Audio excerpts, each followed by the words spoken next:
Hello, இன்னைக்காச்சும் இந்த டெரஸை clean பண்ணிடலாம் அப்படின்ட்டு வேக்கமை தூக்கிட்டு வந்துட்டேன். வேலை பார்க்குறனாலே யாருக்காவது ஃபோனை போட்டுற வேண்டியது.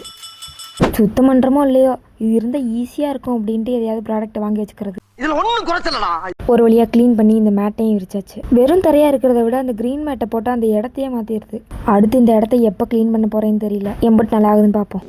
கரெக்டாக வேலையெல்லாம் முடிச்சுட்டு என் கணவரை எழுந்திரிச்சிட்டாரு. நீ டீ போட்டாதாமே நல்லா இருக்கும் அப்படின்ட்டு அவளையும் டீ போட ஆரம்பிச்சிட்டேன். போட்டான்டா நங்கூரத்தை. டீ போட்டுட்டு புதுசாக வாங்கின வடிகட்டிக்கு ஒரு இன்ட்ரோ வேற கொடுத்துக்கிட்டா. போதும் போதும் போதும். இடையில கொஞ்ச நாள் நாங்கள் சுகர் கட்டில் இருந்தோம். அப்போ எதை வேணாலும் சாப்பிடாம இருந்துட்டோம். அந்த டீயை மட்டும் கட் பண்ணாமல் இருக்க முடியல. அந்த டைமில் தான் நாங்கள் கருப்பட்டிக்கு வரணும். ஃபஸ்ட்டு கேவலமாக தான் இருந்துச்சு. அதுக்கப்புறம் குடிக்க குடிக்க பழகிருச்சு. டீ இல்லாமல் கண்டிப்பாக என்னால் உயிர் வாழ முடியாதுன்னு அப்போ தான் நான் உணர்ந்தேன். ஒரு வழியாக டீயை போட்டு என் கணவர் கூட அந்த க்ளீன் பண்ண டெரஸில் அந்த கிளைமேட்டுக்கும் அதுக்கும் ஜாலியாக இருந்துச்சு. பிகாஸ் மீனாட்சி தூங்கிட்டு இருந்தா. இது மாதிரி மொமெண்ட் எப்பயும்லாம் கிடைக்காது. கிடைக்கிறப்ப என்ஜாய் பண்ணிக்கணும். நெக்ஸ்ட் வீடியோவில் பார்க்கலாம். பை.